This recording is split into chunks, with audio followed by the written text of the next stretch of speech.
ChristopherMedia.net. You went online to switch your car insurance to Progressive so you could save money, but then you saw a friend request from an old summer camp buddy. And now here you are, clicking through photos of his kickball team from 2011. Looks like they won the championship that year. Then he moved to Tulsa. Oh, a new tattoo. Yes, they said it was easy to save hundreds on car insurance with Progressive, but they forgot about the rest of the internet. Progressive Casualty Insurance Company and affiliates. National average savings by new customer surveyed who saved in 2019. There's a new Home Depot now open on Maurice Avenue in Maspeth. And as home improvement projects go, this is a big one. Use the product locator on our app for an in-store map to find what you need fast. And check out our new pickup lockers. They make online shopping a breeze. Of course, one thing's not new. Our everyday low prices. The Home Depot, now open near Maurice Avenue and Long Island Expressway in Maspeth, and always open at HomeDepot.com. The Home Depot, how doers get more done. Christopher Media, let's make some noise. Welcome to Beer Nuts, a weekly excursion into the world of craft beer, brought to you by MichiganBeerGuide.com. And now, here are the Beer Nuts. Welcome to Beer Nuts, episode 175. Today we have an abbreviated version of Beer Nuts, since many Beer Nuts seem to be on vacation. We're doing other things other than joining us for a fresh beer. But we got 3 quality Beer Nuts, and also we can brag that this is our second non-Michigander episode. Not one Michigander made it for this episode. But we're represented from coast to coast, starting with John Hill. Welcome back, John. Hey, John. Good to see you. From Atlanta, Georgia. What was your last Untapped check-in? My last Untapped check-in was last night, and I had from Pontoon Brewing, which is up in Sandy Springs, Roswell, north of Atlanta. And it was a beer called This Boy is Chunky. And it's got a picture of their mascot on there, an otter.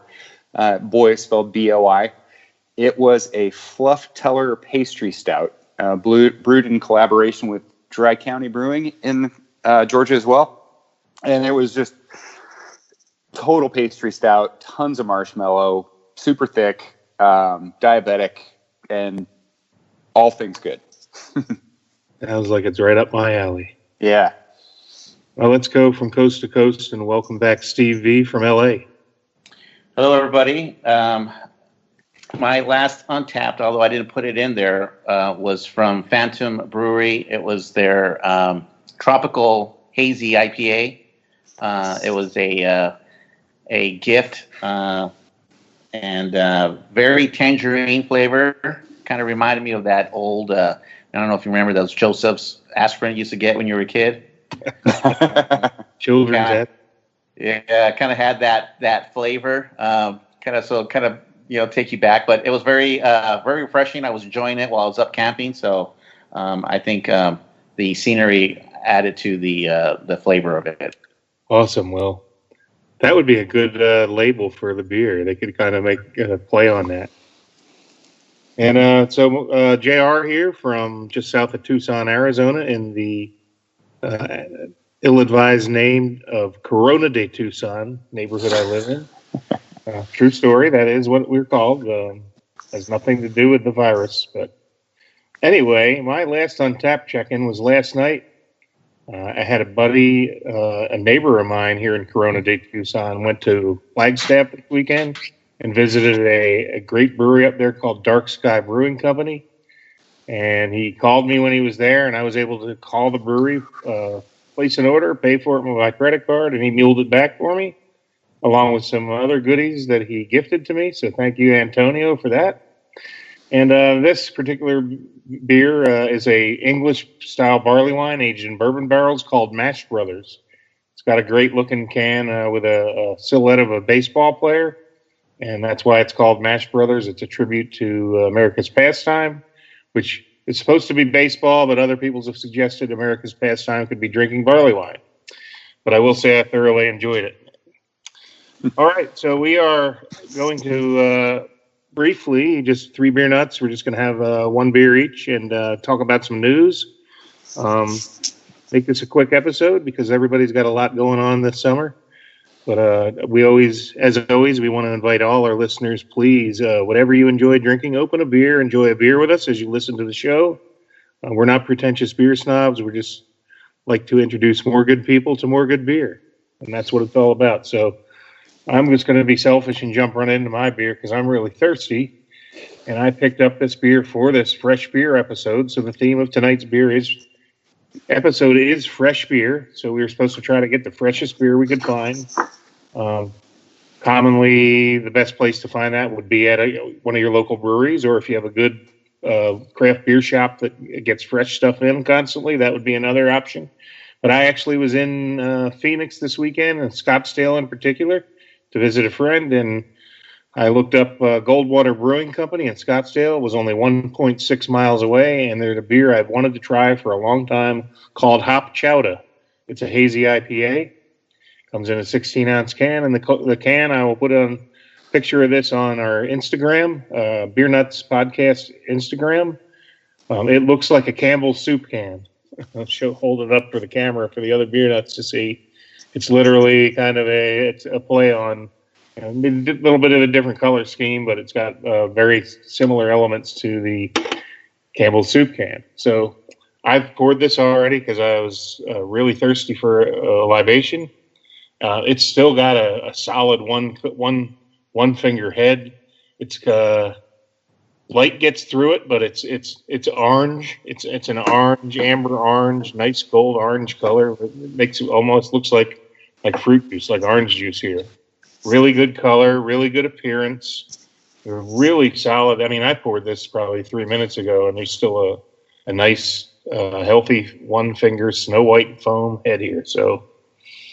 I'm definitely getting citrus and like a fruit juice aroma from the hops, and I'm just taking a taste. And this is delicious. It reminds me of like a Treehouse or a Trillium, one of those classic New England hazy IPAs with the citrus juice flavors to it. Maybe some grapefruit, orange. I want to say that I would guess there might be Amarillo in this, but let's just look on the can and see if it tells us.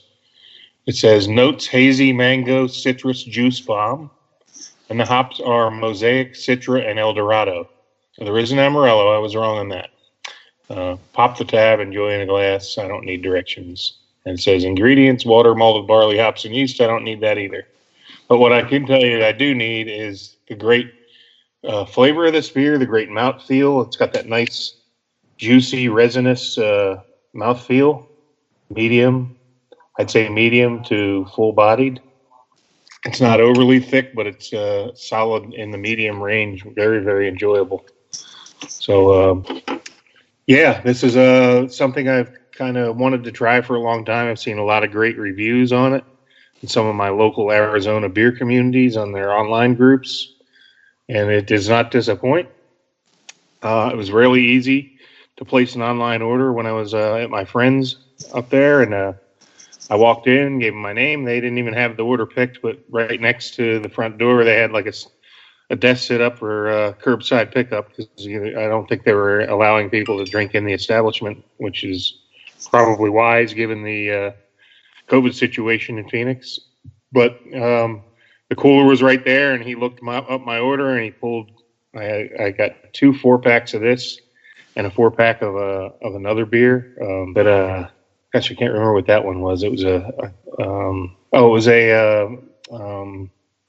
what do you call it? Prickly pear Kolsch. Prickly pear Kolsch that I picked up. So who knows? Maybe if I power through this, maybe I'll drink it at the very end of the show or just afterwards when we have our little powwow. But if you get to Phoenix, find your way to Scottsdale. Find Goldwater Brewing Company. It's right in downtown, Old Town Phoenix. If it was spring training, it's right across the street from the Giants spring training stadium, which won't make Steve V very happy because he's a Dodger fan, bitter rivals of the Giants. But check this beer out. It's definitely a good one. They also make a double IPA hop chowder that they were sold out of.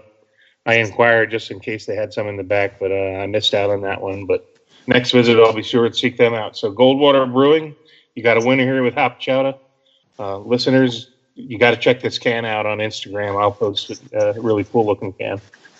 Anybody else have any comments? I doubt anybody else has tried this. So,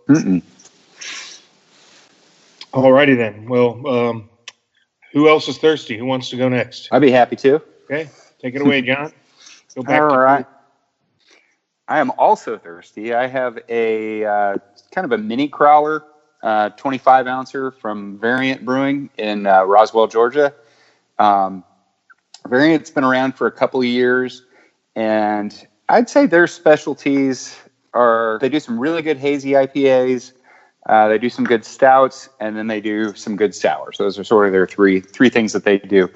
This particular one, I picked it up Sunday. I bought it on Craft Cellar. It was actually canned on July 14th, so it's a week and a half old. And it is Chaos.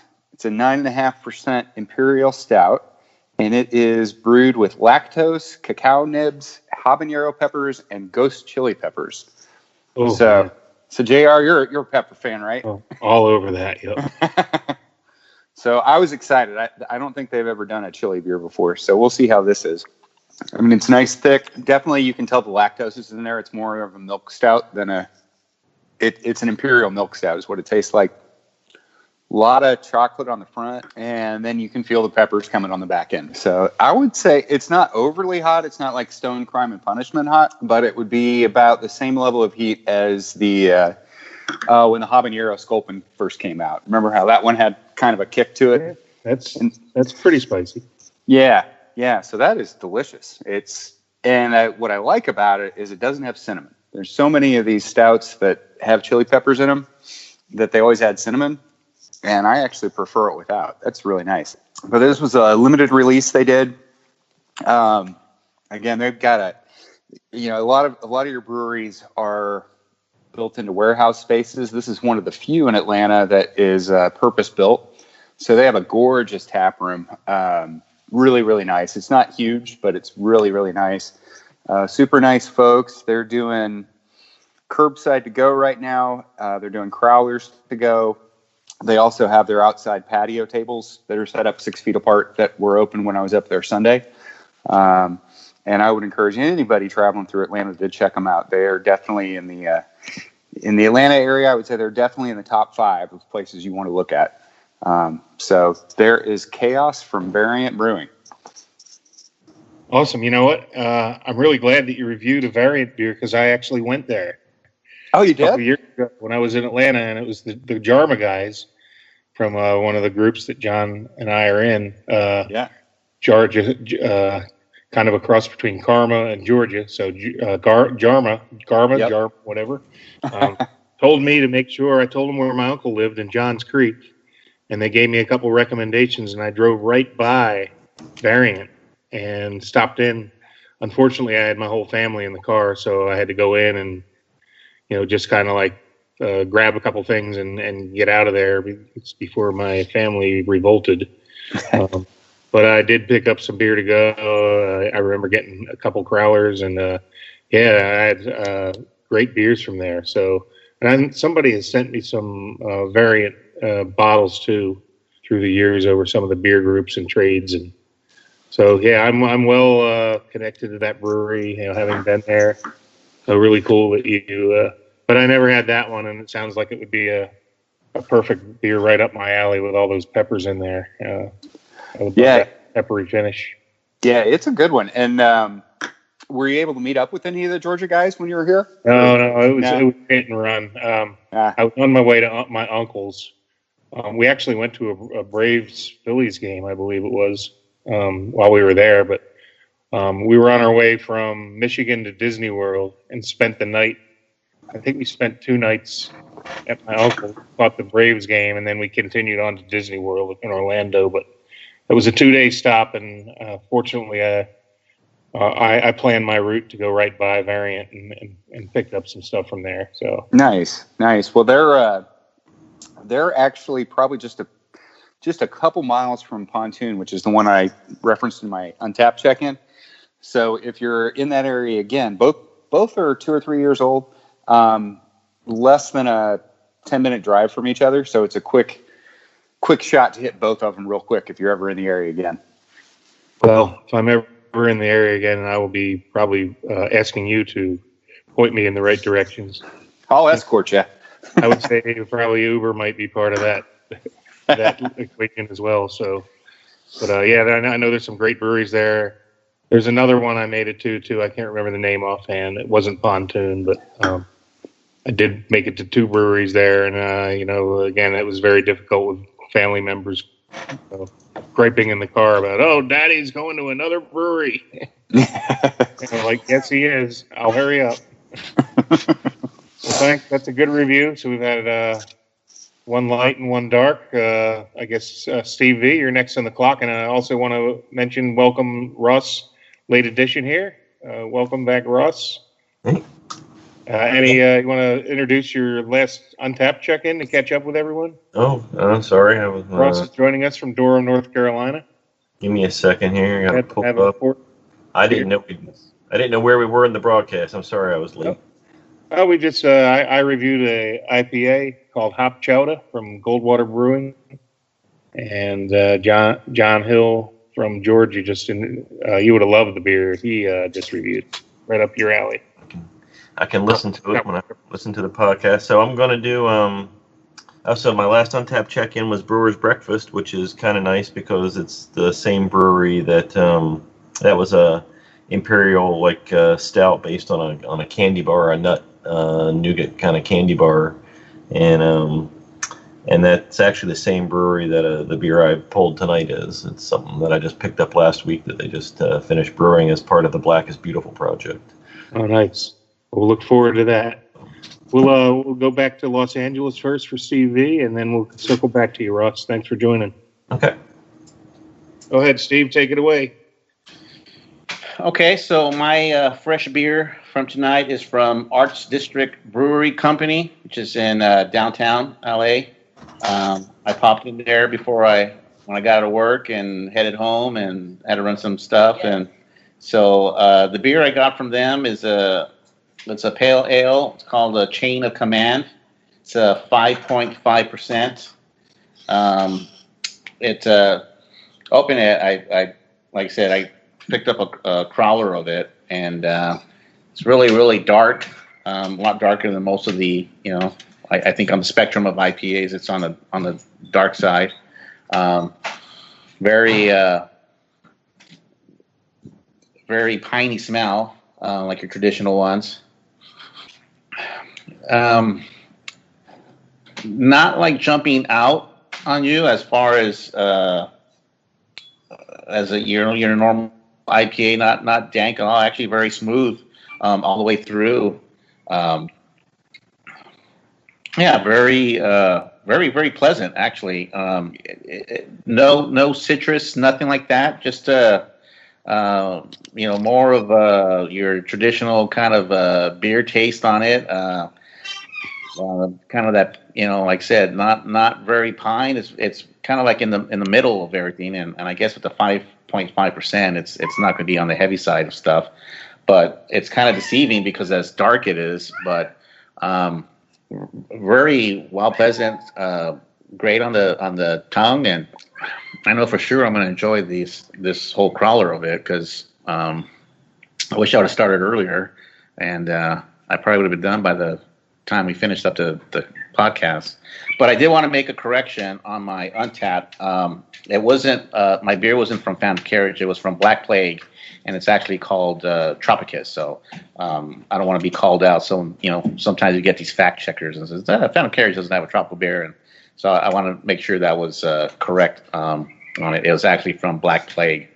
But this beer, Arts District, like I says, they have a lot of beer. Like I says, they're actually dealing with the COVID issues right now. And when I went over there, they were, I saw their protocol, and they were taking temperatures of people, and they were only doing outside. You weren't allowed to sit at the bar. I didn't even go inside. And the only, I guess, negative thing I can say was the bouncer, who was kind of or the host, but he's a big guy.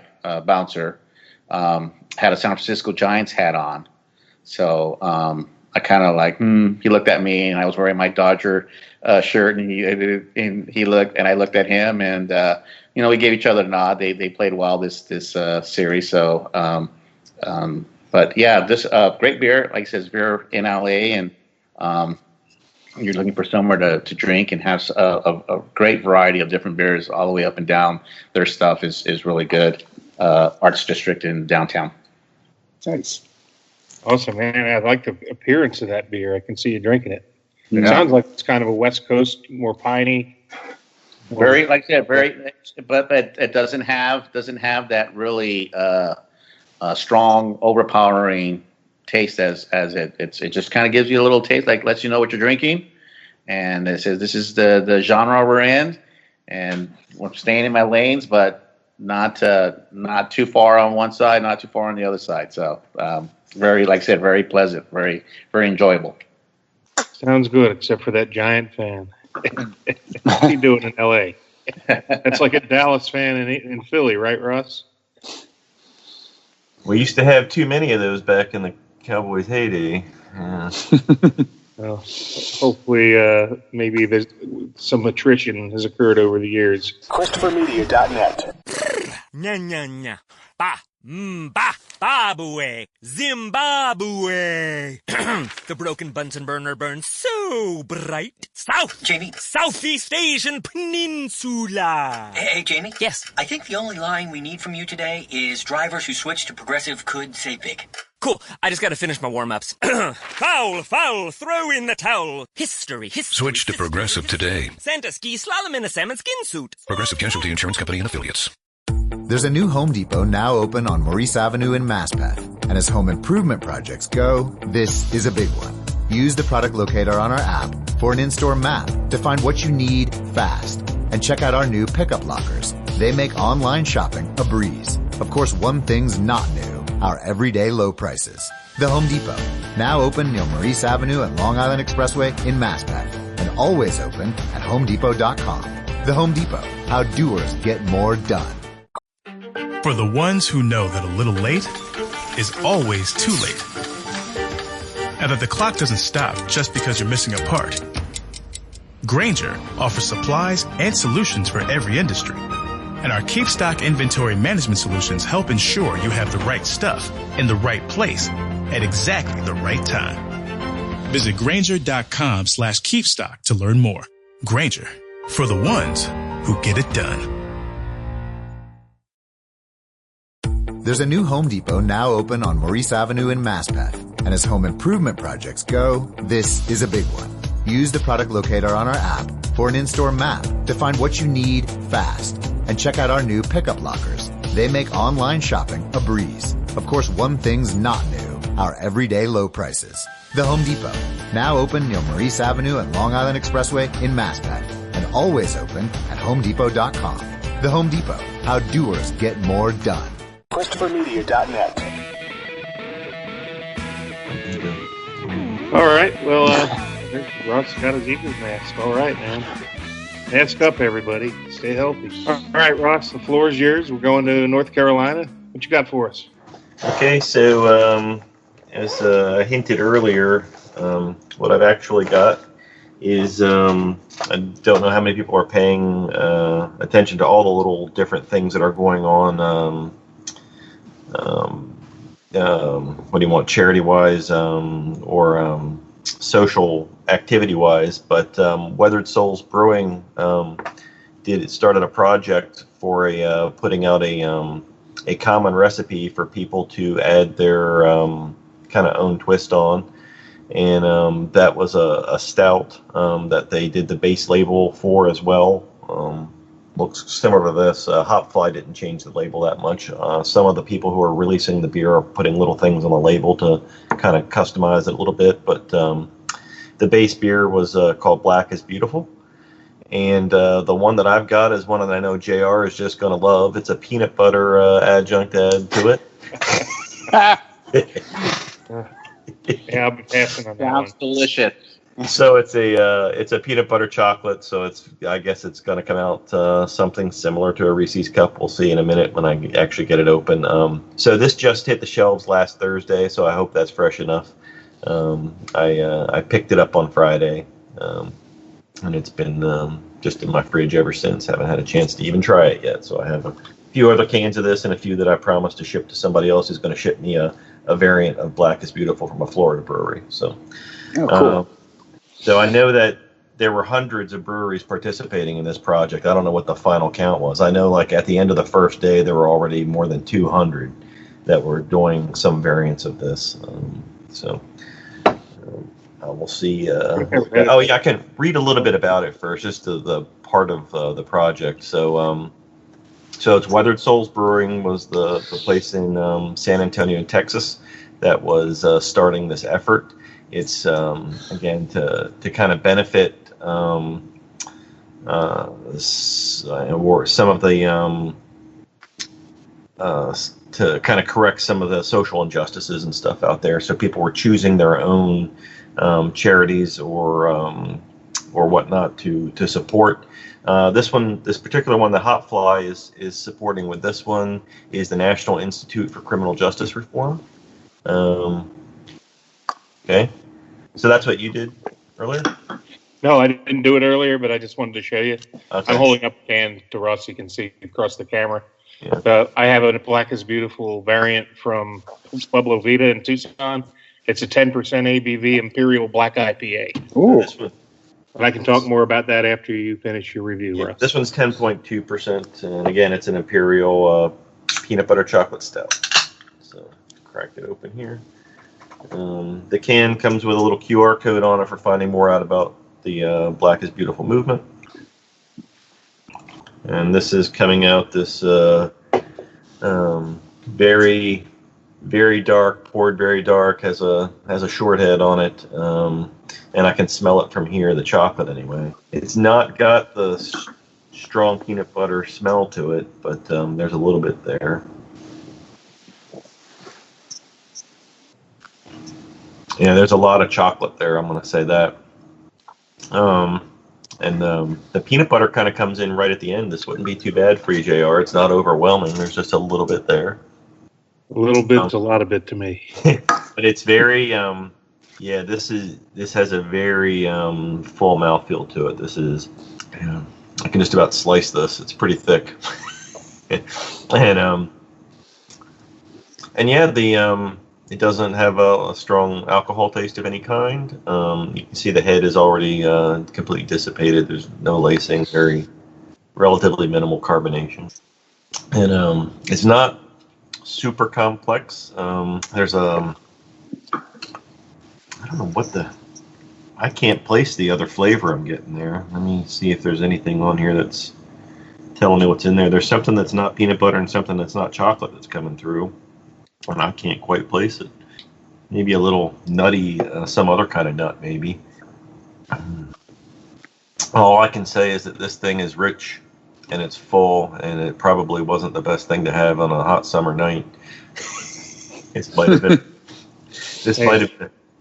a sipper better served for a winter evening next to the fire. But it's definitely really good. The flavor profile comes through a lot stronger than the smell, so it's hiding those flavors really well. Again, there was an initial smell when I poured it of chocolate, but that's kind of dissipated now, and there's not a lot there, just a hint of chocolate and a hint of peanut butter. But man, when it hits your mouth, you're getting it all. I'd have to disagree with you. It's always stout season. Yeah. Well, Say that too. JR knows me, and he knows I'm that's true for me as well, but yeah, for most people, I think this was probably not the summer beer of choice. But I would have one right now if it didn't have peanut butter in it. I don't mind it, and this came out really well. I'm anxious to try to I bought a few of these to kind of trade around with other people who got from other breweries who did different things with the stouts. Like I said, I've got a friend in Florida who's going to send me something down there. I think I forget who he said he's got. His closest one is Angry Chair. I don't know if they did it or not. But anyway, I'm looking forward to trying other varieties of this. Like I said, apparently there's well over 200 of them out there. So I think the number's quite a bit higher. Like I said, I saw that. I saw the last post I saw was on the first day. They already had 226. Yeah, I think there were over 1,200 the last I saw. Wow. Yeah, that's awesome. But I would offer to trade you this, but Ross, knowing your flavor preferences, a black IPA is an Imperial Black IPA, and I'm not really a huge black IPA fan, but I was pretty happy with it.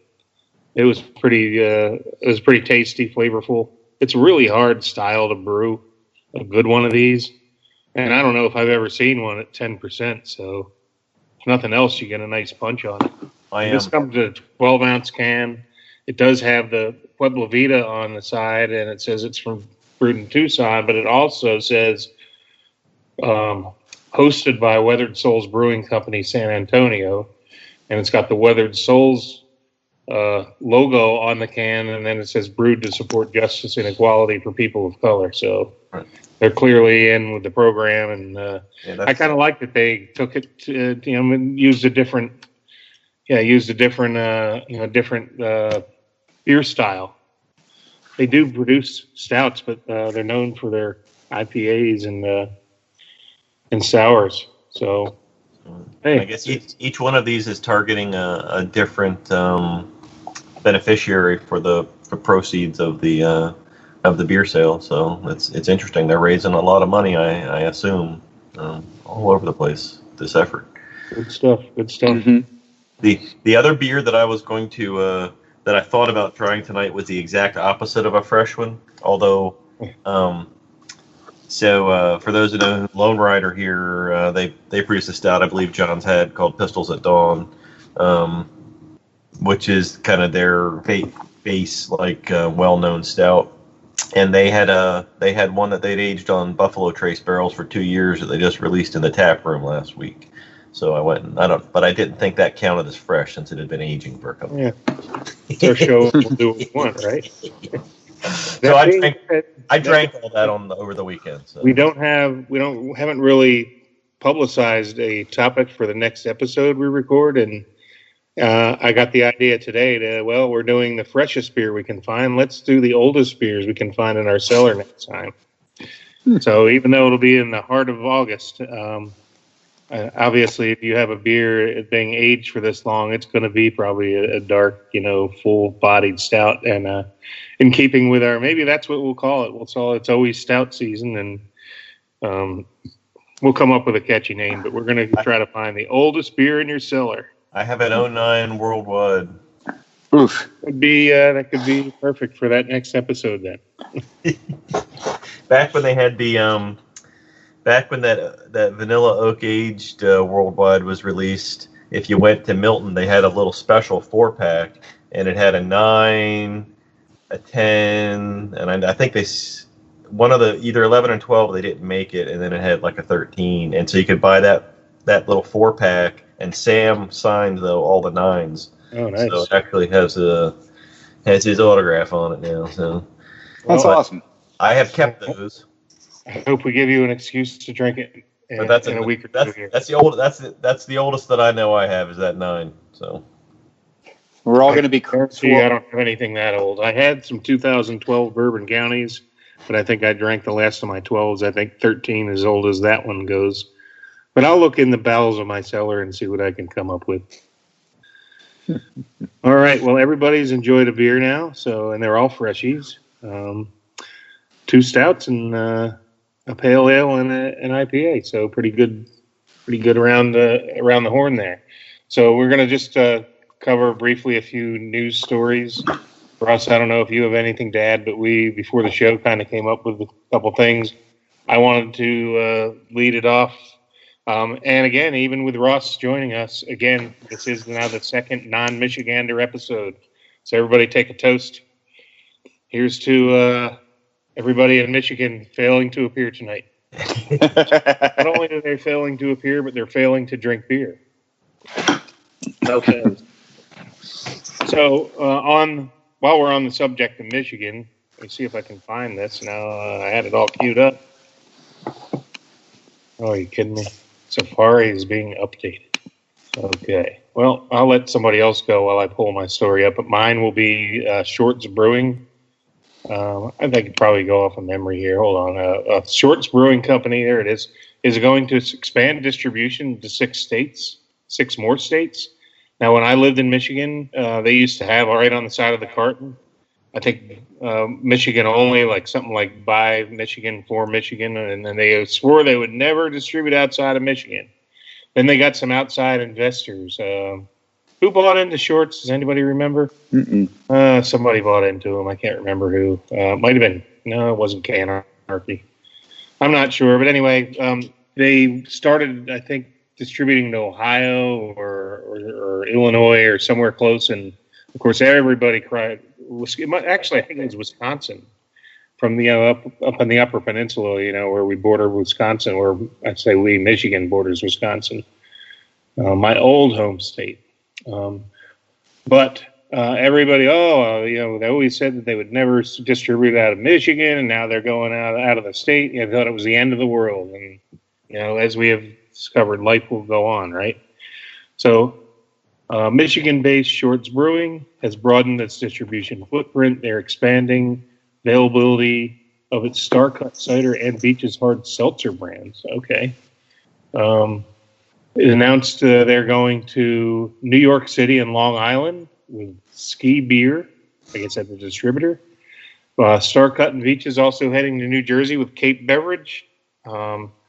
And Massachusetts and Rhode Island with Atlantic Distributing, and Tennessee with Tennessee Craft Distributors, promising additional market expansions this fall. So Shorts looks like this is just for their Star Cut ciders and their seltzer. That's kind of weird.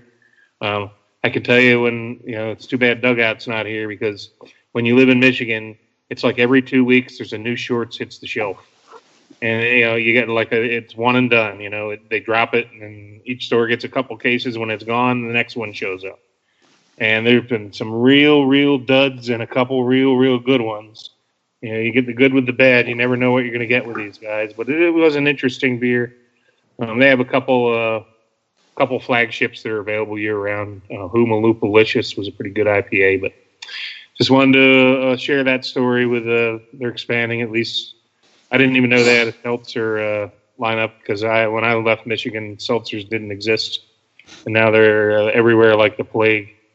The COVID of the beer world, but you can't dispute that they sell and they generate revenue for distributors. So I guess there is a place for them in the world, but we will continue our guarantee that you will never hear a seltzer review on the Beer Nuts podcast, at least not on my watch. ChristopherMedia.net. Progressive presents an interview with your upstairs neighbor. Hi, I'm Tia. The upstairs-downstairs neighbor dynamic is so special. We have our own language. Like when I scream at my mom on the phone, the people downstairs bang on the ceiling to show their support. The nighttime's the best time to rearrange furniture. I call it midnight feng shui. And if I sleep through my alarm in the morning, they bang on my door to wake me. So thoughtful. Progressive can't save you from your upstairs neighbor, but we can save you money when you bundle renters and auto insurance with us. Progressive Casualty Insurance Company, affiliates, and other insurers. Bundle discount not available in all states or situations.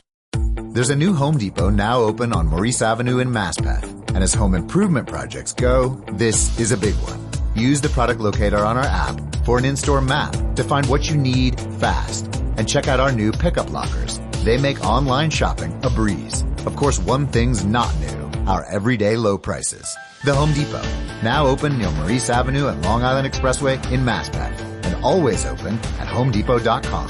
The Home Depot, how doers get more done. Progressive presents an interview with your upstairs neighbor. Hi, I'm Tia. The upstairs-downstairs neighbor dynamic is so special. We have our own language. Like when I scream at my mom on the phone, the people downstairs bang on the ceiling to show their support. The nighttime's the best time to rearrange furniture. I call it midnight feng shui. And if I sleep through my alarm in the morning, they bang on my door to wake me. So thoughtful. Progressive can't save you from your upstairs neighbor, but we can save you money when you bundle renters and auto insurance with us. Progressive Casualty Insurance Company, affiliates, and other insurers. Bundle discount not available in all states or situations. There's a new Home Depot now open on Maurice Avenue in Masspeth. And as home improvement projects go, this is a big one. Use the product locator on our app for an in-store map to find what you need fast. And check out our new pickup lockers. They make online shopping a breeze. Of course, one thing's not new: our everyday low prices. The Home Depot, now open near Maurice Avenue and Long Island Expressway in Masspeth, and always open at HomeDepot.com. The Home Depot, how doers get more done. ChristopherMedia.net. So let's see. We're going to go, I think, to John next. Sure. So you can file this one under misunderstanding. But a week or two ago, there was a lot of stuff. It even made the big press around Yellow Belly, which was a beer brewed by Buxton Brewing and Omnipolo, and delicious beer. It was a peanut butter biscuit beer. They got into some sort of trademark disputes. They haven't made it for a couple of years, but it's fantastic. But the shocking thing about Omnipolo is its appearance, because it's wrapped in white paper. It's got the top twisted off at the top of the bottle with a couple of eye holes. And so when it sits down in front of you, it looks like a KKK outfit. You take off the label, though, and it is the opposite of anything racist or offensive. It actually says, we brewed this beer to expose the cowards who hide themselves and hide their opinions behind masks, which is even more, I think, relevant in the online world now, where people are doing that. So long story short, somebody at a World of Beer ordered this, was served it, and was deeply offended because they didn't understand the message behind the beer, and they clearly didn't unwrap it to read the message underneath it. But it blew up online, got all over social media, got into the mainstream media, and it was a big confusion because that was not the intent of the beer. And in fact, Omnipolo is owned or was founded, and the CEO is a black guy in Sweden. And so he actually had a really nice statement here that I'm pulling off of. This is from their Facebook post. He wrote, "I'm a black man, a father of 3 black boys, and in my youth, I was both harassed and beaten for being black. As such, I personally want to write a response to the recent media coverage of our beer Yellow Belly, first brewed in 2014, now discontinued due to trademark disputes.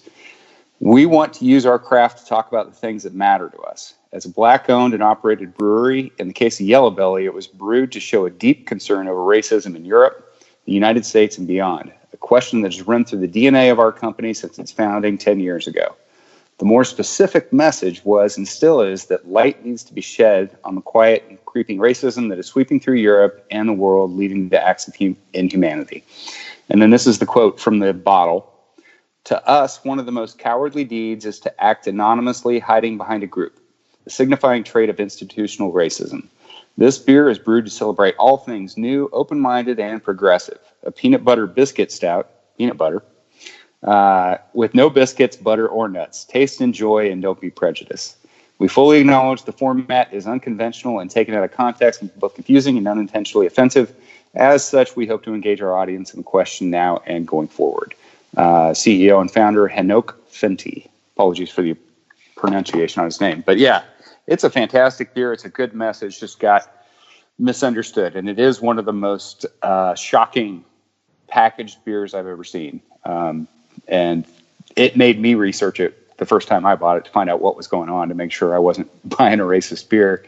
But the message is actually very positive. As part of that, I can say that here in North Carolina, some of the places that sold it anyway took the paper hood off and just sold the bottle on the shelf with the label. Some didn't, but a lot of them did. So when I say a lot, the 4 or 5 places near me, probably only one of them sold it with the paper on. Well, I believe I read that World of Beer pulled it from all their stores now too. Yep. The controversy it created, which, if you think about it, you're penalizing that brewery that's trying to call attention to it. There could have been a better way to handle it than pulling the brand. Maybe that would have been the solution, Russ, is to pull the paper off of it and continue to sell it in support of that minority-owned brewery. So Omnipolo, I just bought some Agamemnon from them too. They, I don't know if you ever had their Agamemnon. It's a killer stout as well. There happened to be some that was. Beer Study got some. That's one of my local places. Got some last week, and I went there and, as part of my weekly run, picked up a couple of the Agamemnon cans they had. So yeah, they make great beer, as does Buxton. I got to meet the Buxton guys at Shelton Fest a couple years in a row, which sadly has now been delayed until March. I'm assuming you're going to that one, Ross? I actually have yet to go to one. Shelton Brothers. So my friends all go all the time, and I have actually yet to go to one. Well, that's Atlanta this year, right? Yeah. No. It's Charlotte. Charlotte. Yeah, I knew it. Okay, sorry. I knew it was close by, because again, my friend here had asked about it. Prior to all the COVID stuff, it was being talked about as who was going. And It's got to meet the guy from Buxton. Real nice people. And if you get the chance to go to a Shelton festival, it was scheduled in October. It's now been moved to February, I think. But the really cool thing about Shelton Fest is it's roughly half U.S. breweries and then half international breweries. And they're all kind of small to medium size. They don't have any big ones there. And the neatest thing about it is the brewers themselves show up to serve the beer. So you get to actually talk to the brewers and the founders, and it's really neat. So anyway, long way around. If you happen to see Yellow Belly, it's not being made anymore. It is a delicious beer with a positive message. You just have to get past the packaging, which will draw your attention. People misinterpret what the message is. So. Yeah. All right. Well, let's move on to Steve's. He's got an interesting beer to talk about. So, French's Mustard. Yes, just French's Mustard. No. Approached Oscar Blues Brewery, and they wanted to come up with some kind of pairing, I guess, for Mustard Day, which is going to be August 1st, 2020. So they went ahead and Oscar Blues, like I said, thought, yeah, sure, why not? And in fact, if you go to their site, they actually have the recipe that you can download. You know what? It sounds actually interesting. I would give it a try. And they use a nugget hops. They add lemon puree, passion fruit puree, key lime puree, tangerine puree, and the final ingredient is, yes, French mustard. It's going to be a limited release. It has a 5.2 ABV on it. It's 5.2. So they describe it as a tropical wheat beer brewed with French mustard and other natural flavors. And like I says, I like Oscar Blues. They have really good stuff. I've been to their brewery over in Boulder on a trip, and they have great food. Like I said, great beer. I can't see them, throwing out a dog like that just because. But with baseball season back and people eating hot dogs and maybe wanting to try something a little different, sure. I'd give it a shot. I'd give it a shot just to say. Give it a shot. Hey, it can't be any worse than the peanut butter beer. Well, I was thinking, would you take that with a hot dog beer? Just kind of go back and forth. Hey, remember the hot dog beer we talked about? I think that was from Shorts. I think it was from Shorts. I know it was. We discovered it, or no, it was Greenbush. At the Michigan Beer Festival, Uncle Pete and I and Dugout were all there at the same time and tasted that beer. Pretty sure it was Greenbush, the hot dog beer. And it didn't taste like a hot dog, but yeah, it was weird. I'm sure you can kind of create like a, what's the drink with the whiskey and the pickle juice? Oh gosh. If you added like maybe a whiskey that's a little smokier, and then follow it with some mustard beer and then some pickle, kind of like a little pastrami sandwich or something. Well, we just had Wild Heaven beer in Atlanta this week released a tomato beer. So you could do your tomato beer, your mustard beer, your hot dog beer. Shorts has a bloody beer. I remember when the first time I went to the brewery in Michigan, somebody said, "Hey, if you have bloody beer, try it." And it really was good. I know it sounds disgusting, but it tasted almost like a Bloody Mary. It was delicious. It came out once a year. Yeah, I mean, I like mustard, so I like I said, it's got some other stuff in it, some tropical stuff, and well, we'll reserve judgment till one of us gets to try it. yeah, I know Ross and I went to the Oscar Blues in North Carolina. When I had a trip down there, when we went that was an expensive room. I remember we bought some growlers of things that weren't cheap. I remember. What was that? That was the shot. It was a stout. Yeah. Got, what is that beer that you get? 1050, barrel aged 1050. Yeah. We got some 1050 variants that were on tap. Aged rye whiskey barrels, and it was. I said, "Can you buy a growler of this to go?" And they go. The guy walked away, and he came back. He goes, "Yeah, but it's $1 an ounce, $32 for a 32-ounce growler." And I said, "I'll take 2 of them." Oh. I didn't even blink. Had to have it. It's gonna scare you away. It was very good, but I'll tell you what, that was tough to put the growler of that down. I had help for that. Yeah. And it was there. The North Carolina place is kind of neat because you come around, you park around back. You at the bottom. You got to go up some stairs to get to where the tap room is. Right. It was interesting. We got a good shot of you in there, right, JR? Underneath that arch of beer cans. Going up the stairs. Yeah. It was a good visit. Yeah, when I was there in Boulder, it was a Sunday night. I'm thinking, okay, well, what's going on? We'll just get something to drink and some eat. And I had some great barbecue, and they had a comedy show going on. The comedy show was kind of so-so, but yeah, what a great time. And their barbecue was very tasty. I can see a mustard beer going with some barbecue. I guess you compare that. See what happens. Yeah, exactly. Something tells me that's not going to get a 4-star on Untappd. Somebody will give it a 5, though. All right, well, that's about it for the news. Unless Ross, do you have anything to add? Not really. Yeah, I mean, just kind of newer brewery for me wise. I don't know if one of my favorite little small spots to stop in on my way driving north in Norfolk used to be a little brewery called Coelacanth. And they just made the spectrum of beer, and they didn't make anything that I would say, oh my God, this is the most awesome beer you've ever had. But they made something really good in every style across the board. You could stop in there and get a sampler of 5 different styles, and every one of them was very good for the kind of beer that it was. They closed last year. And as you know, I like to stop off somewhere in that area just to give myself a little break on that drive north. And I've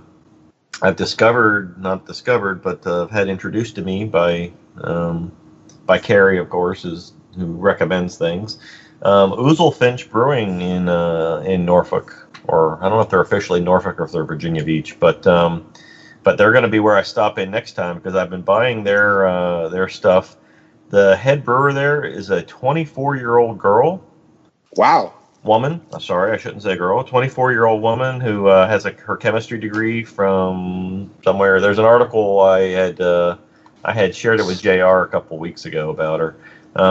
But she does all kinds of interesting things. Like she's gone and collected a strain of yeast from a sealed Civil War location, and she started brewing beer with this yeast where she collected samples from all over, and they got one live yeast strain out of 74 samples that she collected in this sealed room. And so she started brewing beer with that yeast as kind of a theme to some of her beers. And she's been knocking it out of the park. She's had a couple stouts that I've really liked. She had there was a strawberry sour, which John knows I'm not a big sour guy, but I bought that just on the recommendation, and it was something that I could drink. So, which is not easy to say for me about sours. So I would say, yeah, if you ever have a chance, I would say try it. I know that they're in Virginia, so they're probably not. They're not big. They're not distributing very far, but we do get some of them here in North Carolina, and it's a They're putting out good beer. That's all I can say. Everything that they've made, I I haven't had anything bad from them. There's been a couple stouts, one called Promise, and one called I can't remember the name of the other one now. But they were both really good stouts, so they're making good beer. Nice. That would be the only thing I say. Where in Virginia did you say they are? Maybe you didn't. Fort Monroe. Fort Monroe is where they are. It should be. It's right. I haven't been there yet, so they're going to be my next stop up. But they're somewhere right near Norfolk. So. Huh. Well, a 24-year-old head brewer is unheard of, and then to be a female as well. I mean, we need more female brewers. That's really cool. Well, yeah. When I was teaching in the Schoolcraft College brewing program, we had a lot of women in our classes. Really?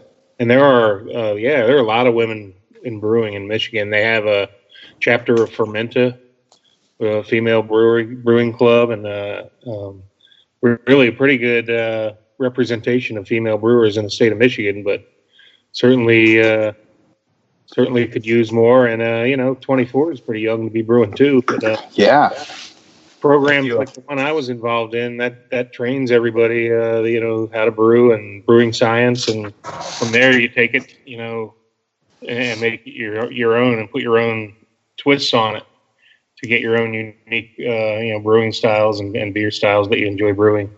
One of my big questions when I was in that program at the end of the semesters, we'd always have an industry night where brewers would come in, and I'd always ask them, do you brew beers that you like to brew, or do you just brew beers that for what your customers want?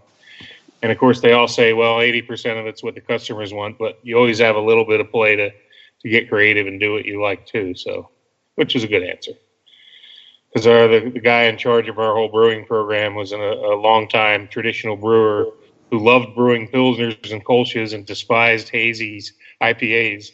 And as the guy that taught the marketing class, I told him, well, you really should brew a hazy. That's what everybody wants now. So he reluctantly actually had the students brew a hazy IPA. It killed him to do it, but again, he understands that that's you got to give the people what they want. So, but he certainly was a great brewer at those authentic German pilsners and kolsches. We won many awards at the college for that. That's awesome. Well, I guess that's about a wrap for this episode. So look for some old beers next time. This was fresh beers, and we had some good ones. Thanks everybody for joining, and find us on Instagram. We'll post pictures of this evening's beer selections. And other than that, look for some old aged beers in our next segment. So, as they say in old Mexico City, A.M. There's a new Home Depot now open on Maurice Avenue in Maspeth. And as home improvement projects go, this is a big one. Use the product locator on our app for an in-store map to find what you need fast. And check out our new pickup lockers. They make online shopping a breeze. Of course, one thing's not new, our everyday low prices. The Home Depot, now open near Maurice Avenue and Long Island Expressway in Maspeth. And always open at HomeDepot.com. The Home Depot, how doers get more done. At Jewelers Mutual, we're a little obsessed with jewelry. Obsessed like auctioneers with talking fast. 50, we're gonna fit sold. Pop stars with auto-tune. And dentists with asking questions. So, how did he propose? After they've put their hands in your mouth. Great. Yes, we've made jewelry our obsession for over 100 years. We love it so much we named our kids Ruby, Amber, and Opal. Venti soy latte for Opal? At Jewelers Mutual, we insure jewelry and only jewelry, which is why people who are also obsessed with jewelry trust us with theirs. ChristopherMedia.net